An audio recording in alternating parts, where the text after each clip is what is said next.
Good morning. Welcome to the National Editors and Writers Conference for 2021. My name is Magenta Sheridan and I'm the creative producer here at Express Media. But for today, I'll be your anchor person, keeping you up to date with all the news. Thank you so much for joining us. We're so excited to share the day with you and take a deep dive into the nitty-gritty of student journalism.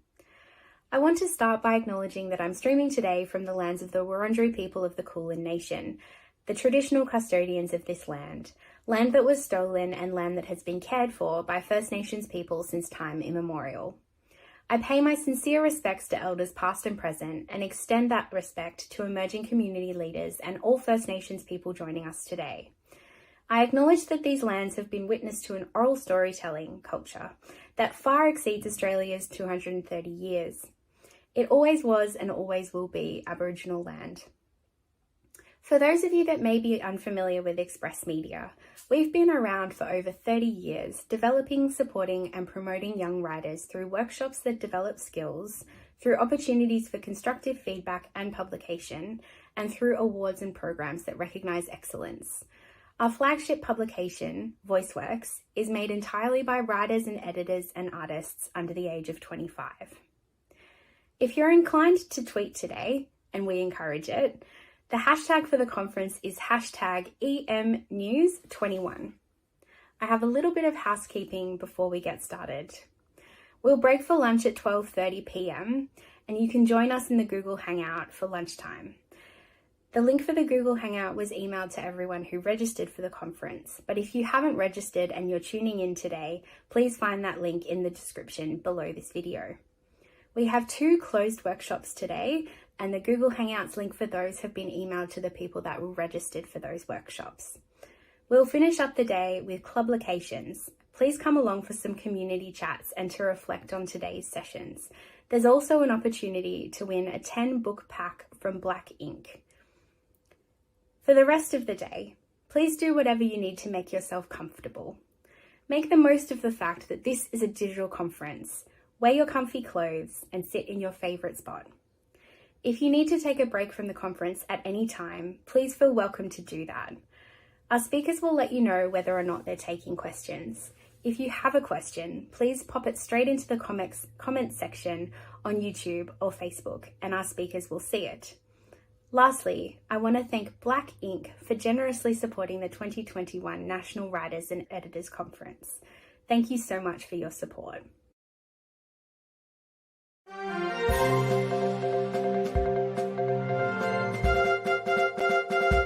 What does the future of the Australian media landscape look like?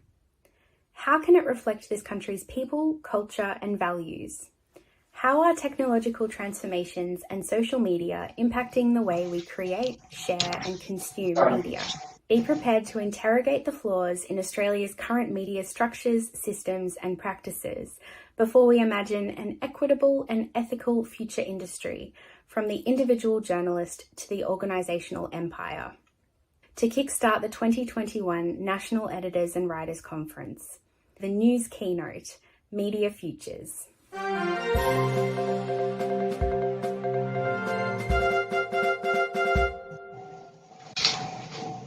Hi everyone, thank you so much for joining us for the 2021 News Conference Keynote, Media Futures. We've had a slight change of plan this morning, but I'm so excited to let you know that we'll now be joined by Dr. Kylie Bolton, John Cha, Ros Bellamy, and Patrick Lenton for this morning's session. Patrick Lenton is a writer, journalist, and author living in Sydney, Australia. He's the editor of pop culture and entertainment publication Junkie. He has a book of short stories called A Man Made Entirely of Bats and a collection of comedic essays called Uncle Hercules and Other Lies. Please welcome Patrick. Hello, Patrick. How was your breakfast this morning? It was actually surprisingly good. It was gluten-free toast that was actually edible. So, good news. Always a bonus when it's edible breakfast. John Cha is a radio maker, musician, artist, and writer. His essays and stories have most recently been published by Liminal and Avant Whatever. His radio and sound works have been broadcast, shown, or performed around the Anglosphere and written about by The New Yorker, The Wire, and The Age. Please welcome John. Hi, John. How did you sleep last night? I slept, and for that I am grateful. Sleep is a gift. It truly is a gift to us all. Ros Bellamy is the online editor at Archer magazine. Their writing has appeared in The Big Issue, Going Down Swinging, The Guardian, Junkie, Kill Your Darlings, Meanjin, SBS, The Huffington Post, The Sydney Morning Herald, and in Black Ink's Growing Up Queer in Australia. They are working on a memoir about mental illness, which was longlisted for the 2020 Kill Your Darlings Unpublished Manuscript Award and previously shortlisted for the Scribe Nonfiction Prize. Ros is also a PhD candidate at La Trobe University, researching the impacts of engaging in life writing. Please welcome Ros. Hi, Ros. Hey. How is your morning so far? Exciting. I found out I was going to be on this panel and it was very exciting for me too. Dr. Kylie Bolton is a Walkley Award-winning journalist, producer, and recipient of the 2020 New South Wales Premier's Literary Award for Screenwriting. Kylie's work spans documentary, drama, and animation with a specialty in digital innovation. Kylie, what's your favourite way to get your news fix in the morning? Oh, I wish I could say something really kind of cool, but it's just however I can get it. But I did just subscribe to the Sydney Morning Herald because I used to drive to work and SBS is a long way away from where I live, and I'd listen to news radio and I'd get it from different ways. I'd get it from podcasts. And now that I'm at home, I have to reevaluate how I'm doing things. Thank you so much for joining us all. We're so excited to have you with us. And Kylie, I believe you've got a couple of questions to get us started. Sure. So first of all, I'd like to also acknowledge the traditional owners upon the land upon where we all meet, and pay my respects to elders past, present and future, and acknowledge any Indigenous people in the room. I live in the Gadigal people of the Eora Nation, and I'm very grateful for living on this land. I'm also very grateful for working at NITV, where I work with First Nations leaders all the time and constantly trying to help scaffold and amplify Indigenous voices. So I'm very appreciative of that. This is a huge question, and it's such a pertinent question, obviously, for the people on this panel who are maybe have those positions of editors and they're published writers and the like, but also really important for everybody who is in the audience, because this is the future and the future is not determined. And what do we like about what's happening now? What can we learn from the past and the way the past might have changed, and where do we want to go in the future? So what does the future of the Australian media landscape look like? It's a huge question, right, everybody?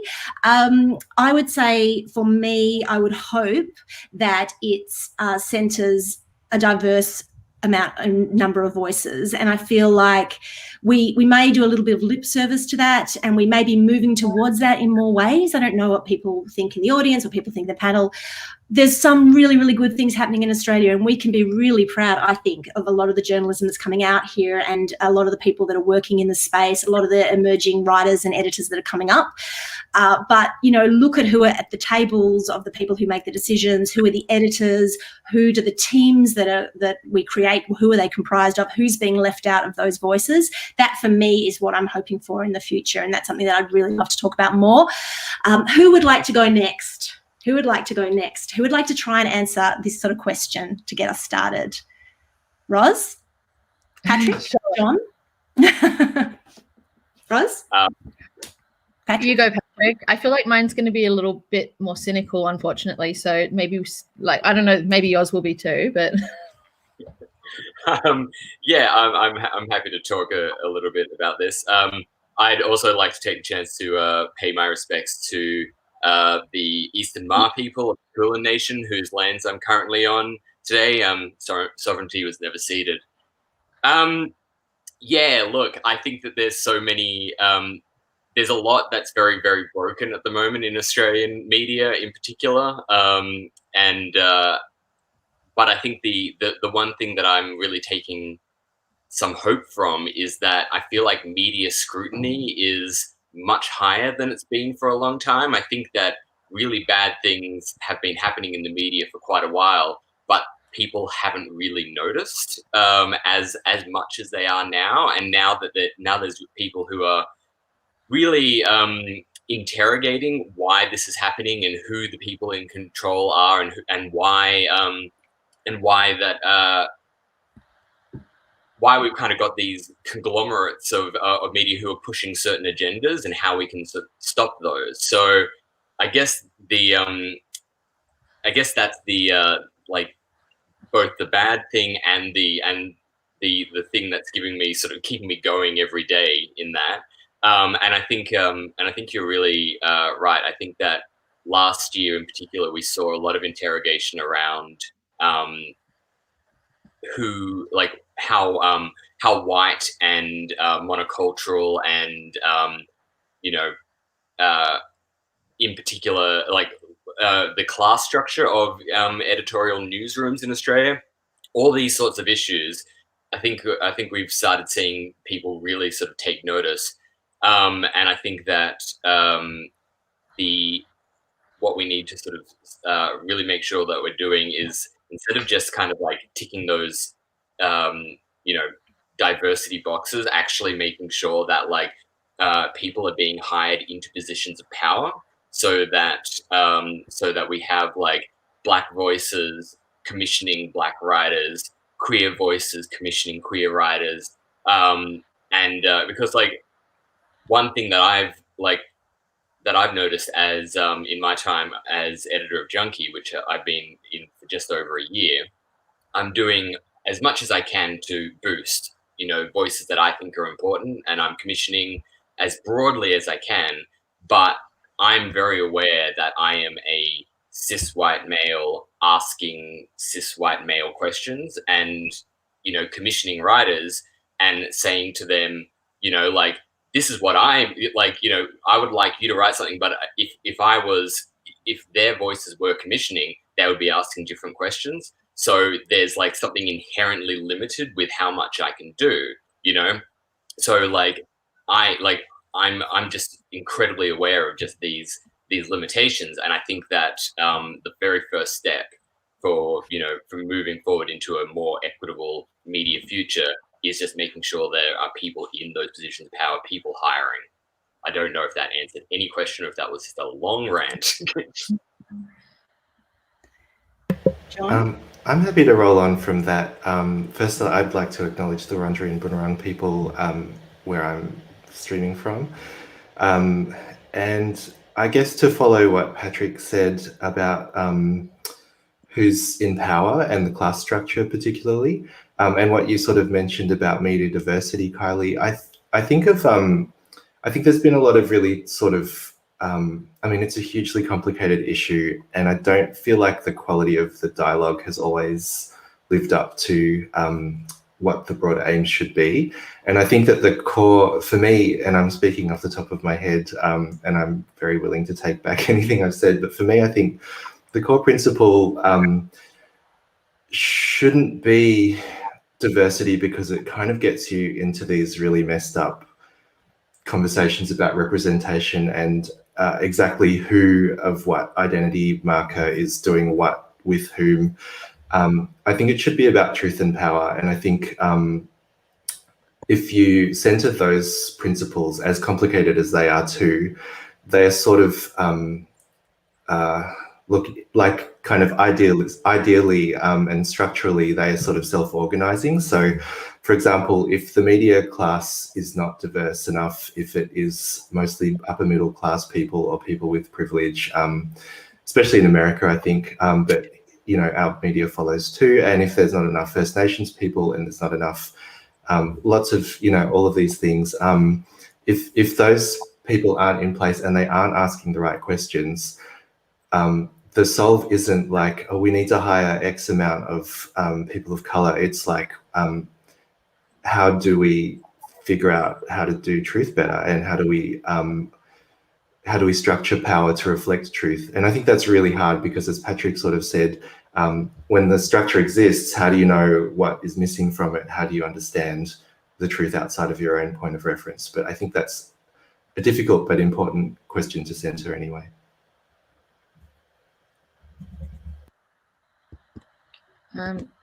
Thanks, John. So I'd like to pay my respects as well to the Wurundjeri people of the Kulin Nation, who are the custodians of the land that I'm joining from today. And I'm so glad that we're having this conversation.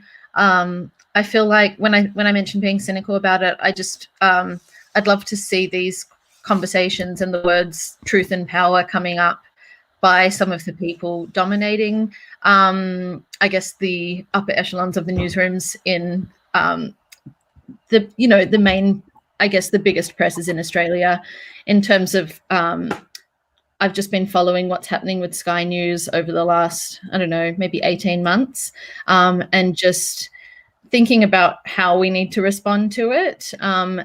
And with the younger journalists and emerging journalists that are here today as well, I think having conversations about that needs to be happening all the time, and thinking about, and sorry, John, I'm going to keep quoting you with the truth and power because I really loved it, but thinking about how to make that intrinsic to what we do.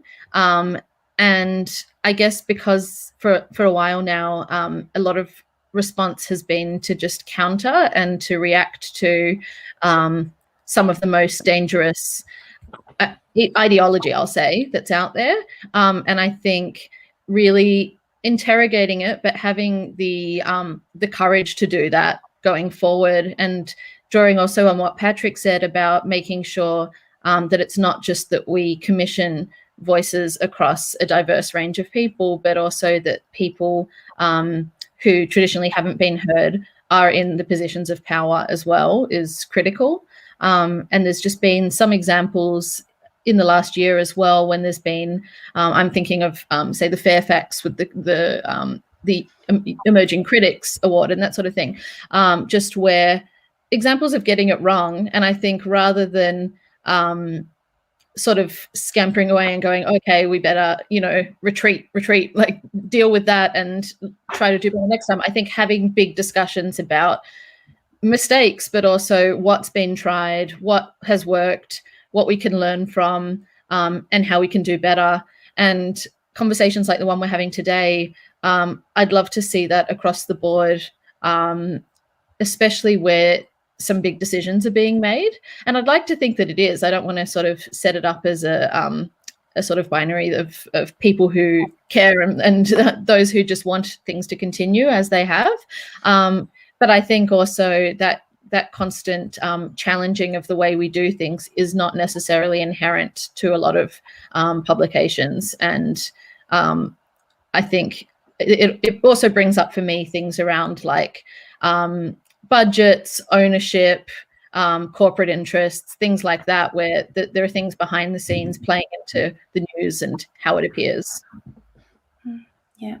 Might be the devil's advocate. And obviously, I mean, truth and power, it's, I mean, obviously very noble, very, very much kind of this North Star of where everybody should be moving towards, or hopefully moving towards, but it also relies on the individual to define what that means. And what I've noticed is that people can't necessarily look inside themselves and recognize their own failings. So it's very easy to say that I believe in this, or I am this, or I speak for this, or I believe in this. But, that is very kind of singular. And I just feel that we need to have a diversity of people at the table to have, the data is there, obviously. And this is why I don't actually understand why there isn't, because the data is there that the more diverse the group of people are who are at your table, the better the product is going to be. And at the end of the day, to draw on Roz's comment, the product is what people are concerned about. The KPIs is what people are concerned about. The audience, how many numbers and what's the marketing investment. But also it's about this idea of empowering. And even if, I think that as editors, it's how do you empower other people to make decisions, even if they're not at the top of the chain. Like if you have, and this is something that I've learned, like if you have people who are considered to be sort of more junior or whatever that term is, how can they be empowered to make decisions, especially if they have a different point of view to you? And how can you seed power to allow them to have that autonomy? That's something as well, that there can be kind of micro power shifts within an organization, as opposed to waiting for the top down, because I don't know, that is happening slowly in some ways. It is in some ways, obviously, we're talking about the future, so maybe the future will look different, but it's only looking different by people kind of forcing change. If you look at Me Too, if you look at conversations about diversity, the people also have to force that change, and we have those conversations, and those conversations might happen on social media, or citizen journalists or activists, or coming from the outside in. So that's what I just wanted to add to that. It also made me think what you were just saying, Kylie, of in the past, I don't know when I referred to maybe like a decade or so ago, just when there was a lot of talk that kind of drew around the idea of once boomers die out, sorry, boomers listening, once boomers die out, like everything's going to be fine. It's just this one generation that like hold, you know, whatever it is, the power, that place in society, that want to continue a society that draws upon like very outdated, racist, you know, queerphobic ways of being. And I think now moving that along, we're seeing it's not just the boomers. It's, you know, those ideologies have continued. It's not necessarily about age. It's a lot of other things about power that are continuing and are insidious that need to be challenged.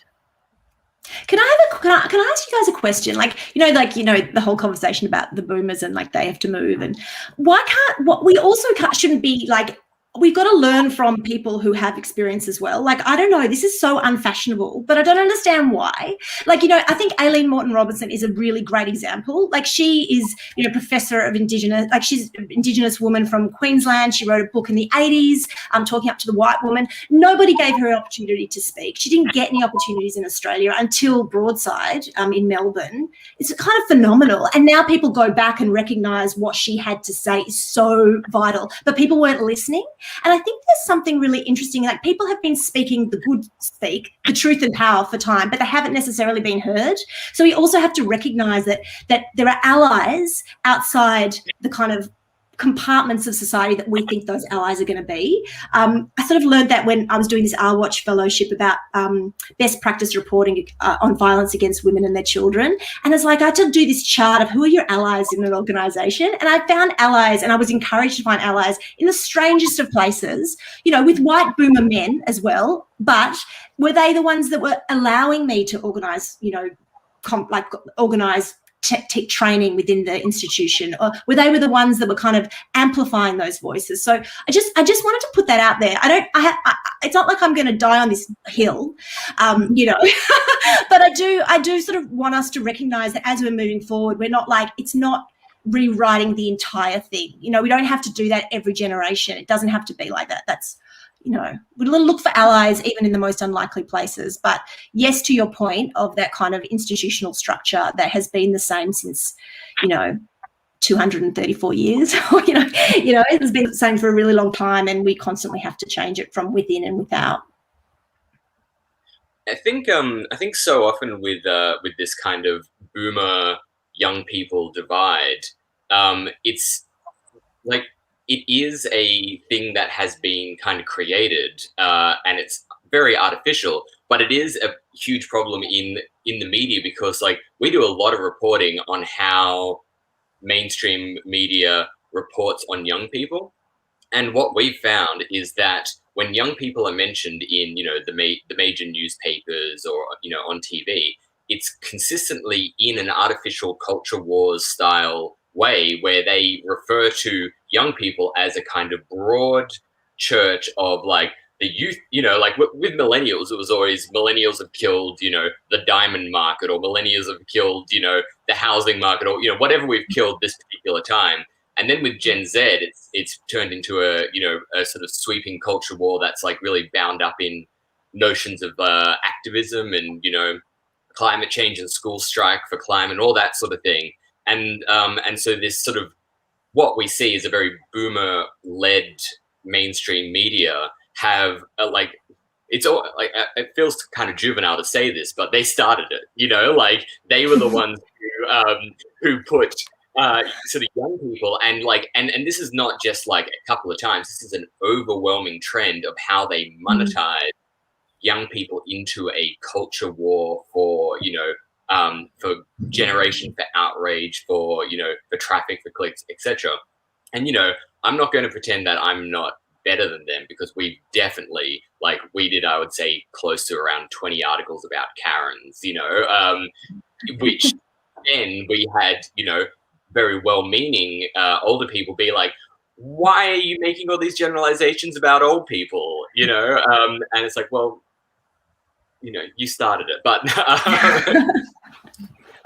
but the very real world implication of this, apart from the kind of culture war sort of style thing, is that we found in a whole bunch of polling and surveys and demographic research that we've done, that Gen Z in particular have zero belief or trust in mainstream media. Like they would trust Instagram, just the concept of Instagram, before they would any mainstream media newspapers. And this is beyond beyond and above partisan sort of levels. Like there's not one newspaper they trust more than the others. They see newspapers as being a force that is demonized and is out of touch and is pointless towards them.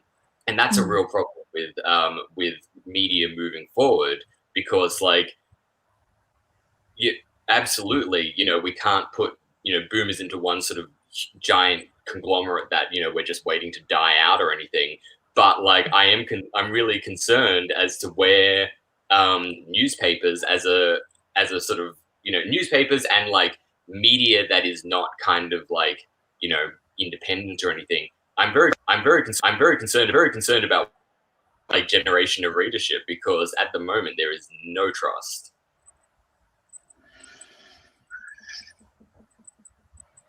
Yeah. That is also scary, because who owns Instagram? There's a lot of conversations about that, and about sort of these kind of multinational organizations, namely Facebook, Microsoft, Google, and what is their algorithm, what is their agenda, and all that kind of stuff. So it kind of hopefully that conversation keeps going, but goes a little bit deeper, because it's not just, Instagram is not the savior. No. I think Facebook is, doing its best to end democracy at the moment. So, for everyone's sake, we need to move past that. Yeah. I think it's interesting, just really quickly, what we can kind of, the kind of counter to a lot of that is the very, very old journalistic principle of following the money. And I do think that, I think you're absolutely right that support can come from lots of different places and people of all different positions. And I think it's just, I think the thing that kind of shits me is that, lots of things shit me, but I think one of them is that there's a lot of talk about principles, but they sort of, they always pale in comparison to material realities. Not always, but they do, because material support enables principles to play out. And I guess one of the questions that I have in the back of my head, and I don't want to derail this train of thought if that's something you want to continue, but is how do we sort of, beyond finding allies who sort of open the gate for us or don't, or who tacitly support us in different initiatives, how do you actually, where do we find material support? Where do we find money to actually put in long haul stuff where, young First Nations journalists can actually spend time learning and be supported in learning, rather than just being thrown in and then sort of, and lots of people being just set up to fail because, they're plugging a gap of diversity that the organization, maybe in good faith, really wants to fix.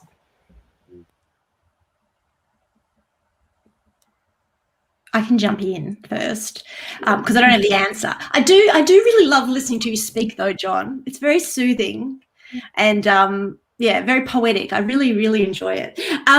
So keep talking. I'm glad I'm doing a session with you later. It's just this big microphone. Yeah. Okay. Good. I need that pro tip. I certainly don't have the answer in terms of that, but I do think there are some people that are doing philanthropic work to try and make those things happen. I know in the documentary space, Documentary Australia Foundation, we're working with them at the moment in terms of an impact for a big project on over-incarceration of Indigenous people, and these kind of fellowships. So we were having that conversation just this week. There's an incredible fellowship, but how is it followed through in terms of the best support, scaffolding, and future positioning of those recipients? And I do think that is something we need to think about. And I don't know if the answer is philanthropic either. But yeah, money is a very kind of tangible thing, and we all need it. And everybody knows as freelancers that to live on a freelance wage is so hard. And same with documentary. It's like, how can you sustain that over a lifetime? So it's a really fundamentally important question. I'm going to keep thinking about it. Patrick, Roz, if you've got any other thoughts. You got any, Roz? I'm still thinking about what you said about John's voice and how he should do ASMR, but sorry, John. No, I think like so many of these things, I don't know, I think this conversation needs to continue. And I think talking about the what after needs to be dealt with. I don't know what the answers are. I know money is certainly a huge one. But one thing I was thinking while you were describing that, Kylie, is just how much even when there are great initiatives, how much it tends to be called identity politics and like terms like that get thrown up from time to time, and they change but essentially mean the same thing about quotas and about, you know, representation and what John said earlier about trying to address the problem by diversity and you know, tokenism and that sort of thing. Yeah, just I don't know what the answer is to it, but I think I've seen it, unfortunately, some great initiatives get just called identity politics, and then people kind of, yeah, that's the new challenge to it.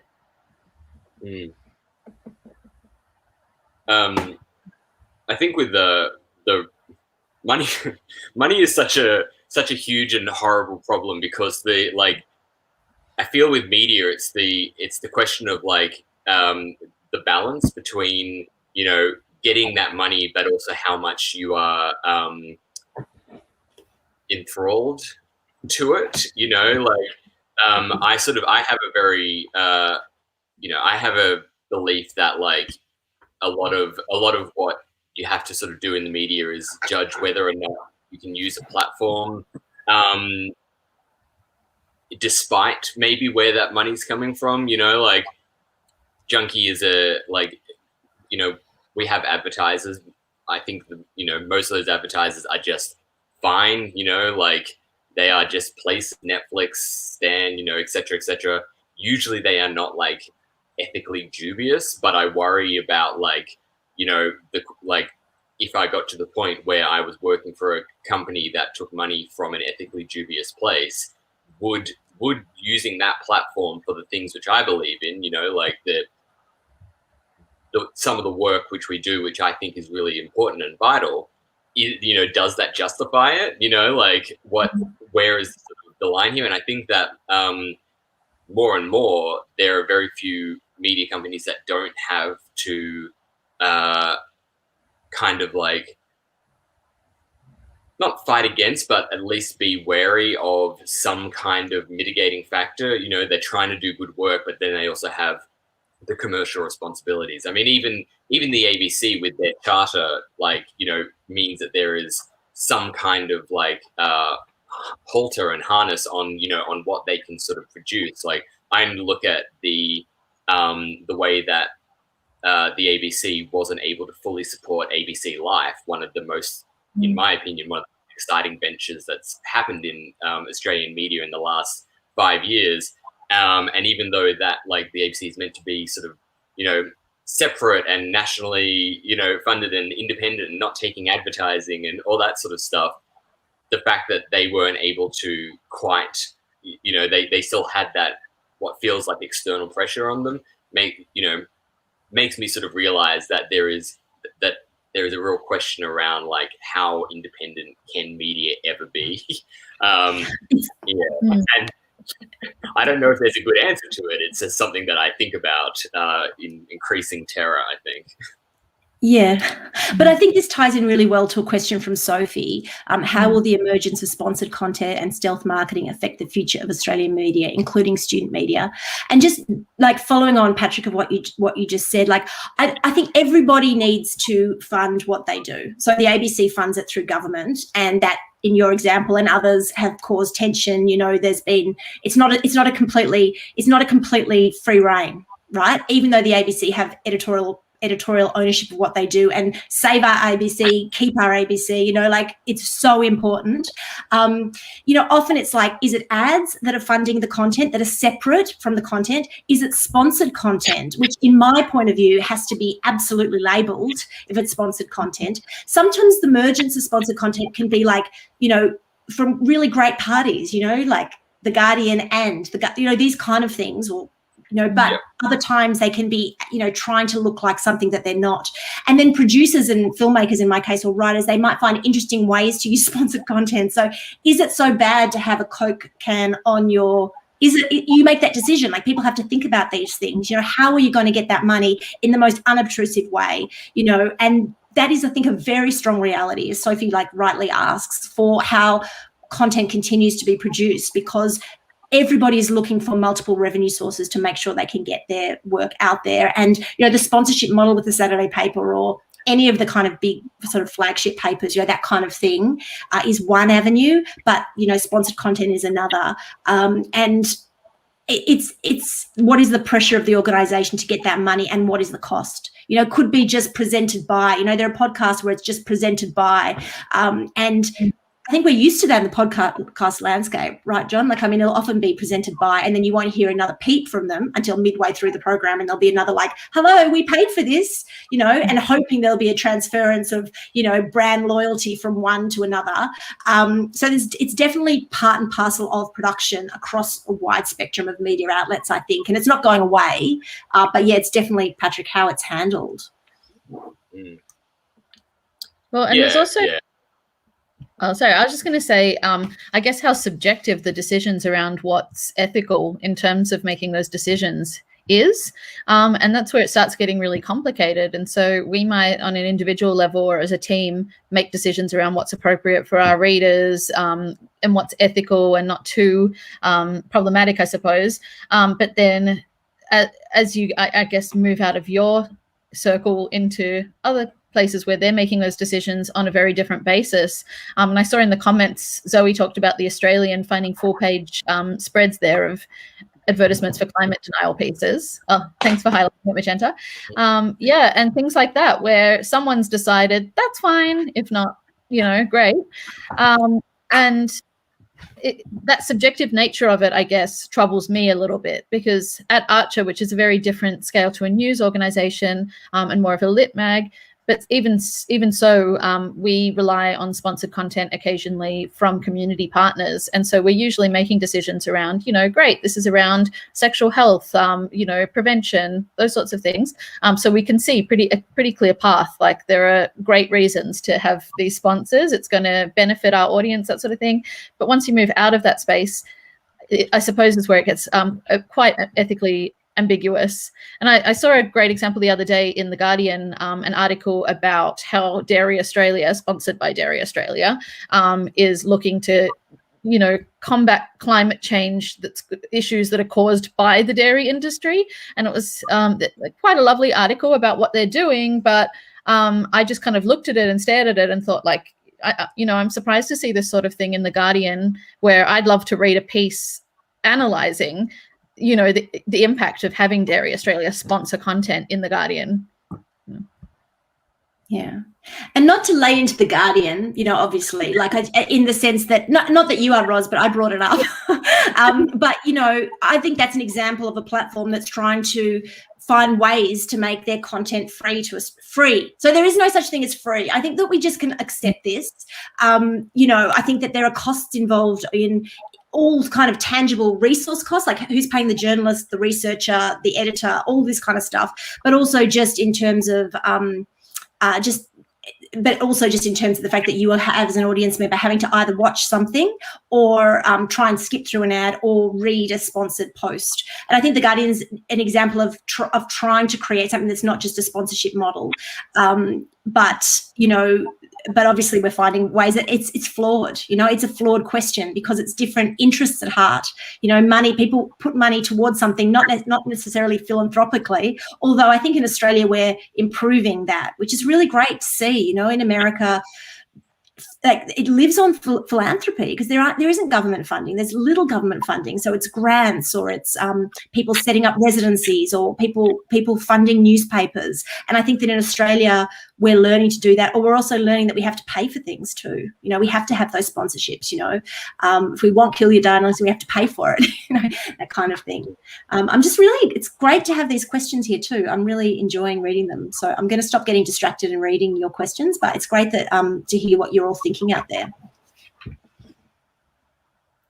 I would just like to jump in. Oh, sorry. I think my connection's a bit off. I'll be really quick. Sorry, Magenta, to excuse you, our conference today is free. Okay, so this is the unicorn. Thanks, nothing's free with Magenta.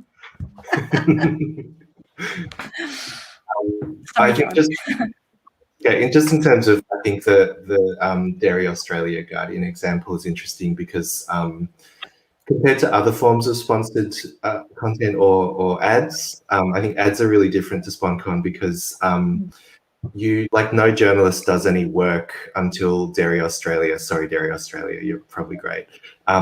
Sponsored here. No journalist does any work until they've, I'm assuming, signed that agreement and said, we're going to publish something. And so we have the money from the sponsor to do the work. So it's not like the Guardian kind of went and wrote an article and then we're like, hey, Dairy Australia, we know you were interested. Do you want to pay for this? I think that the timing of when the money comes in is also helpful to think about.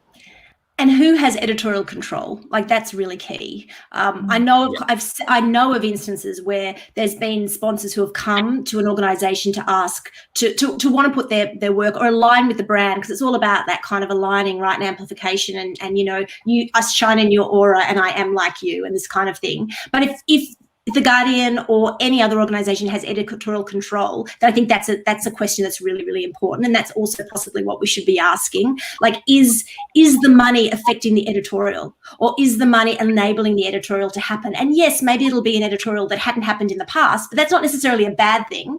To create a different podcast, or create a different piece of work, or create even, I suppose, a film. I don't know, but who's got the editorial control, and how much is that brand involved in that? I think is a really kind of important question to ask yourself.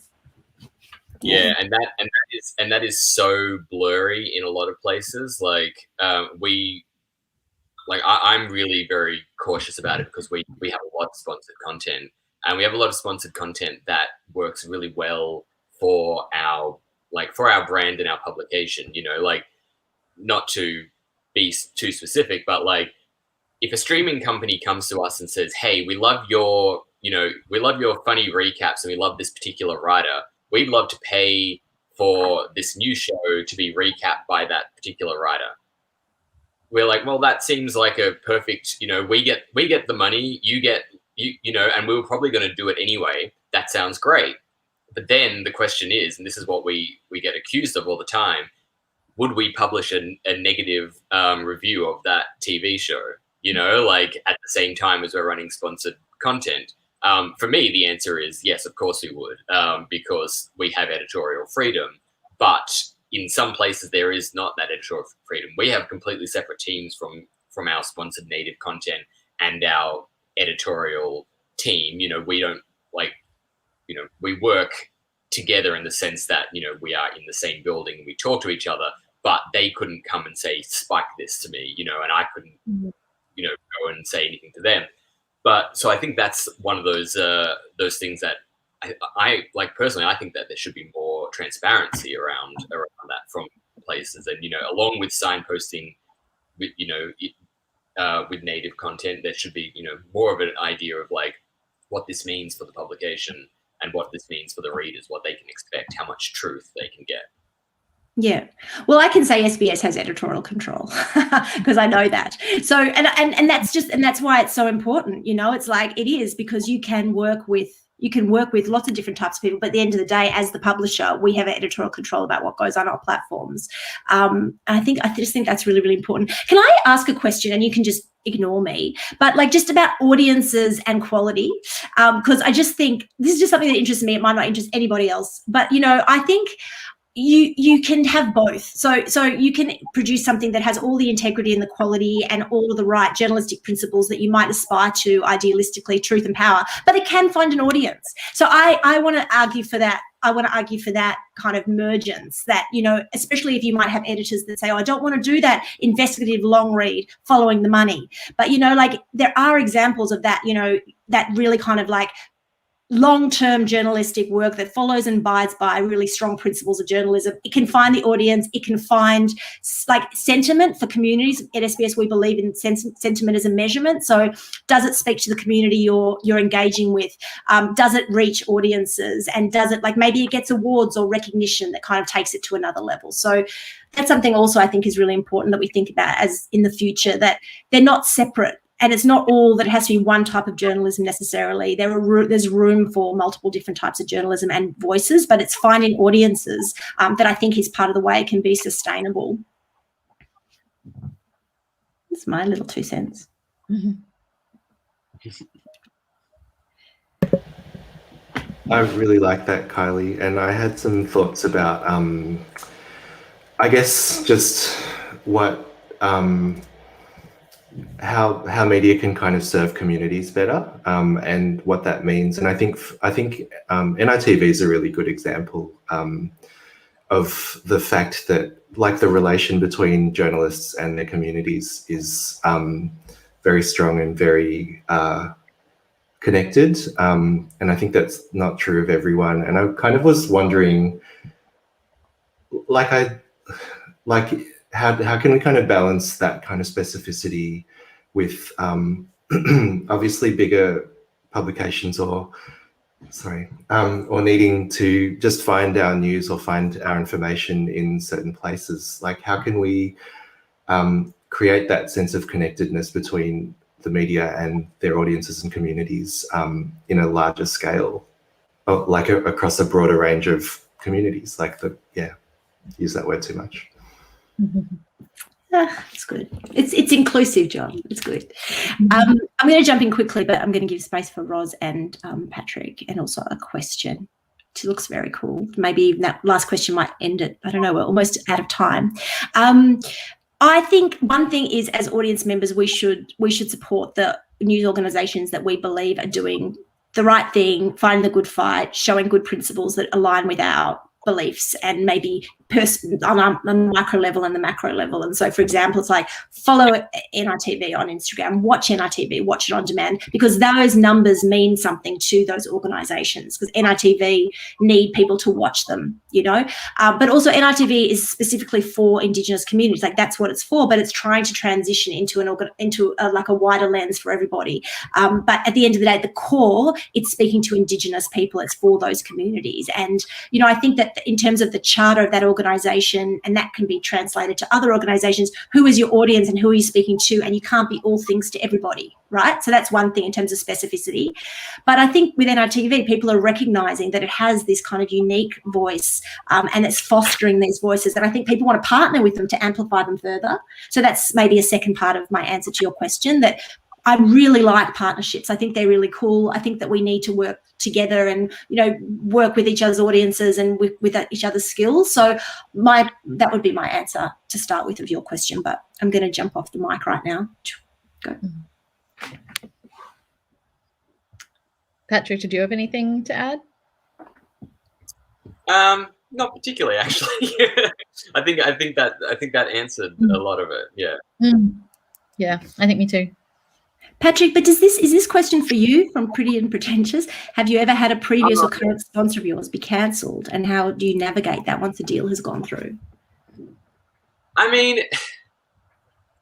that's really not what I do at all. Like at Junkie, we do have editorial separation from sponsors and ads and everything. So I would say probably that has happened at some point in the past, but it's not something I've ever had to deal with. But it certainly sounds like it would be a nightmare for everyone involved. I think that from what I've seen, most of the people who are working on like ads and sponsored content and like sponsored partnerships and stuff like that genuinely are looking for are trying to do their best in terms of like setting up good, good projects that are going to benefit everyone, and and often have like societal benefit as well. Quite often we'll partner up with something to like with an organization who is trying to promote a really great initiative. Like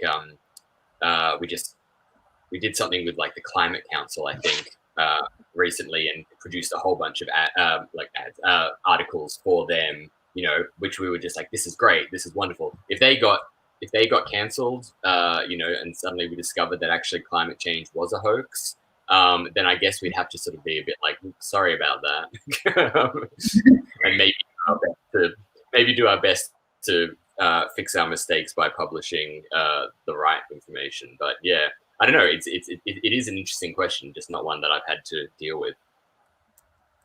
Yeah, but it is really tough if a sort of deal falls through. Like, I mean, inevitably you've done so much work and something doesn't go right, but it happens all the time. Like, I think people have to then sort of pick themselves up and start again, and hopefully kind of grow on the work that's already been done. Because yeah, things fall through all the time. Hopefully that's been answered pretty unpretentious, because it was a great question because it has us stumped. Should we move to this other question? How can we encourage those with interesting stories to tell them, and when they are not confident about their storytelling skills or fear of being judged? It's such an important question. It's huge. Who wants to jump in first? I'll go. I love this question. Thanks, Enia. Yeah, I think, I mean, there's so much I could say in this a short amount of time, so I'll try to be concise.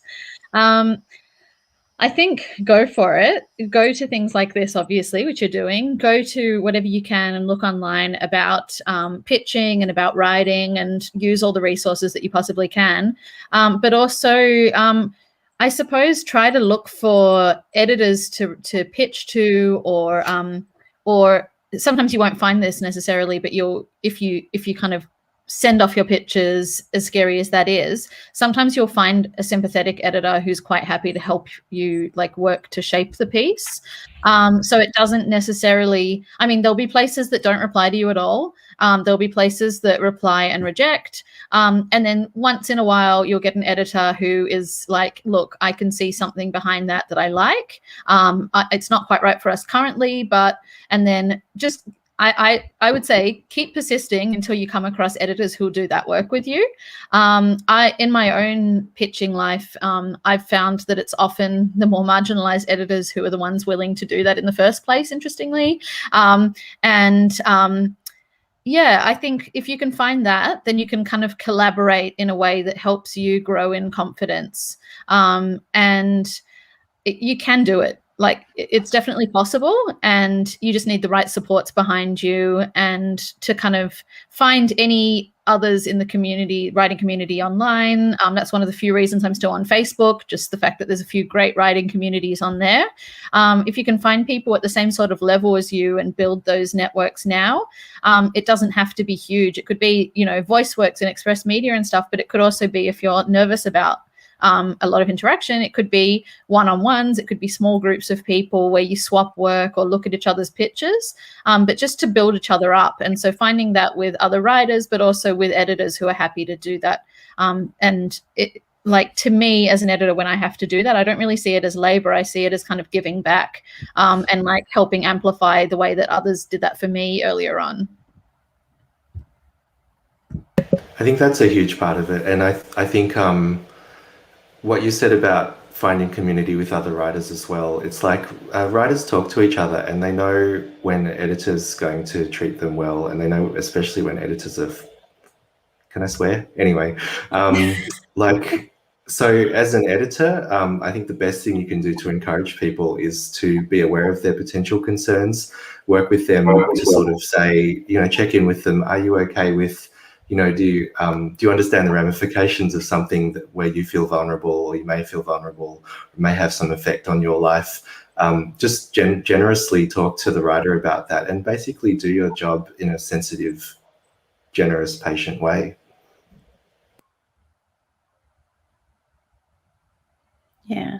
And confidence is like a lifetime thing too, I think. It's really, it's hard, you know, it's hard for a lot of people all the time. And we all have different personalities and we all have different kind of levels of comfort in different contexts. So know that you're not alone with that, but also know that it can really be debilitating and people understand that. So if you find spaces that you feel sort of comfortable and safe to share, as Roz is saying, start sort of small and then build up, because it's not always the person that speaks the loudest or, you know, writes the most or gets the most publications. It's the person that even deserves that space, you know, and so it's not always fair the way things work out, and it's not easy. So yeah, just look for people who can kind of support you and that you can support in return, and know that a lot of people struggle with that, and we just want to try and, I think it's great if you can find people that make you feel safe and comfortable. I think that's a really good way to start as well, and just to build that community, as John and Roz said. I wholeheartedly support that. I also might just quickly add, because I thought of something as you were saying that, not to be too dispirited and by rejection, and I don't just mean rejection to pitches, but things like competitions and fellowships and grants are incredibly competitive. And I know writers, including like a writer whose work I absolutely love, who after being rejected from the Richelle Prize said to me, like, that's it, I'm kind of giving this up. But, you know, they've rejected me twice or whatever it is. And this writer's fairly emerging. And I'm like, goodness, you know, I think like being rejected by them is just par for the course. Like, go on, let's keep doing it and getting rejected and talking about it each year if you want to, or don't apply for things like that right away, like build up. And I think even competitions and things for emerging writers are more competitive than we all realize. And so you might see something and think, oh, that initiative is made for me, and then get rejected and take that as a sign that your writing's not developed enough. But it's not necessarily the case at all. It's subjective, what the judges were looking for. And also there could be, you know, hundreds of people applying. Yeah, and it's one person or a panel's opinion, so they're not necessarily right. It's not an absolute. It's subjective. So sometimes also, if you look at who's on the panel, you can kind of start to say, well, maybe they didn't understand. You know, take advice on board. Like I saw that in the thread, VoiceWorks talks about giving feedback, and feedback is great, but it's not always 100% right. You sort of have to have that. You have to find that kind of belief in your own work, and that comes over time, and that comes from lots of these different ways that I think we're talking about, and there are other ways too, you know, but it's, at the end of the day, I think being a writer it's really hard, and you have to have a lot of belief in your work, but that develops over time. It's not immediately, so it's just sort of like steps. Yeah. What do we think? We're done, I think. Is there any other questions, or we're going to say goodbye to you so we can continue with the rest of the day? What do you think, everyone? I think so. Yes. Thank you, everyone on the panel. It's been awesome talking to you all, and all of you out there that we can't see. Yeah, thank you so much, everyone. It's been a pleasure. Thank you. Bye. Enjoy the day, and see you at our later panels, hopefully. Yeah, thank you.